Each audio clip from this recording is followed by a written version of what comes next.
आज हम बनाने जा रहे हैं धनिये का प्रसाद, जिसे कि जन्माष्टमी के दिन कृष्ण भगवान को भोग लगाया जाता है।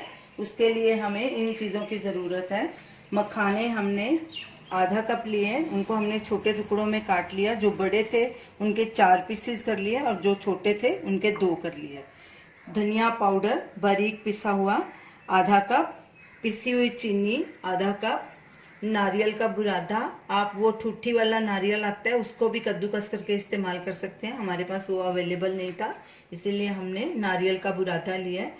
नारियल का बुरादा 1/4 कप, देसी घी 3 टेबलस्पून, 5 बादाम बारीक कटे हुए, 5 काजू बारीक कटे हुए, 10-12 किशमिश के दाने और ये खरबूजे के बीज 2 टीस्पून और पिसी हुई छोटी इलायची 1/2 टीस्पून। गैस चलाएंगे,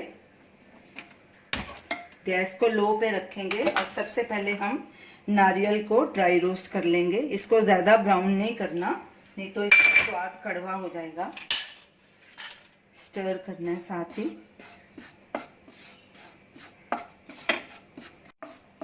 नारियल को हमने आधे मिनट के लिए ड्राई रोस्ट किया है ताकि इसका कच्चापन निकल जाए। अब इसकी खुशबू भी आनी शुरू हो गई। अब इसको हम एक प्लेट में निकाल लेंगे। अब पैन में हम घी डालेंगे, तकरीबन एक चम्मच टेबलस्पून, और इसमें हम मखाने को फ्राई करेंगे। घी थोड़ा गर्म हो जाए। घी हमारा पिघल गया, इसको लो पे ही हमने करना है, हल्का फ्राई करना है ताकि ब्राउन हो जाए और क्रंची हो जाए। मखाने हमारे अच्छे से रोस्ट हो गए और क्रंची भी हो गए हैं और इनका कलर भी लाइट ब्राउन हो गया। अब इनको एक बोल में निकाल लेंगे। फिर थोड़ा सा घी डालेंगे पैन में, तकरीबन आधा टीस्पून, और इसमें ये काजू और बादाम उनको भी रोस्ट कर लेंगे। आप मखाने ज़्यादा भी डाल सकते हैं अगर आपको पसंद है। हमने 1/2 कप लिया, आप ज़्यादा भी ले सकते हैं। अब इसमें किशमिश भी डाल देंगे और अच्छे से स्टर करेंगे।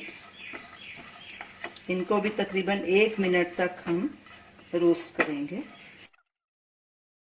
बादाम और काजू भी हमारे रोस्ट हो गए हैं, इनको भी अब निकाल लेते हैं एक बोल में। अब पैन में बाकी बचा घी डालेंगे और इसको धनिये को रोस्ट करेंगे तकरीबन 3-4 मिनट के लिए, जब तक ये लाइट ब्राउन ना हो जाए, इसका कलर ना चेंज। पैन हमारा गर्म ही है, इसमें अब धनिया डाल देंगे। धनिया हमारा अच्छे से रोस्ट हो गया, स्मेल भी आनी शुरू हो गई। इसको तकरीबन हमने 2.5-3 मिनट के लिए रोस्ट किया है। अब इसमें हम ये ड्राई फ्रूट्स भी जो रोस्ट किए हुए थे वो मिक्स कर देंगे ताकि अच्छे से उनके ऊपर कोट हो जाए धनिया का। ये खरबूजे के बीज भी, छोटी इलायची भी और ये नारियल का पाउडर भी। अब इन सबको अच्छे से मिक्स करेंगे। सब चीज़ों को रोस्ट करते 1 मिनट हो गया है। अब इसको हम एक बोल में निकाल लेंगे और ठंडा होने के लिए रख देंगे। जब ये मिक्सचर पूरी तरह से ठंडा हो जाएगा तो फिर इसमें चीनी मिक्स करेंगे। धनिया का प्रसाद हमारा ठंडा हो चुका है। अब इसमें हम चीनी भी मिक्स कर देंगे। अब इसको हम एक छोटे बोल में ट्रांसफ़र कर लेंगे। तो ये रही हमारी आज की रेसिपी, धनिये का प्रसाद, जिसे कि जन्माष्टमी पे भगवान जी को भोग लगाने के लिए बनाया जाता है। तो आप इसे ज़रूर ट्राई कीजिए और अपने हाथों से अपने लड्डू गोपाल जी को भोग लगाइए। आपको बहुत अच्छा लगेगा और हमें अपना फीडबैक दीजिए और हमारी इस वीडियो को शेयर कीजिए, हमारे चैनल को सब्सक्राइब कीजिए। Thanks for watching and happy Janmashtami.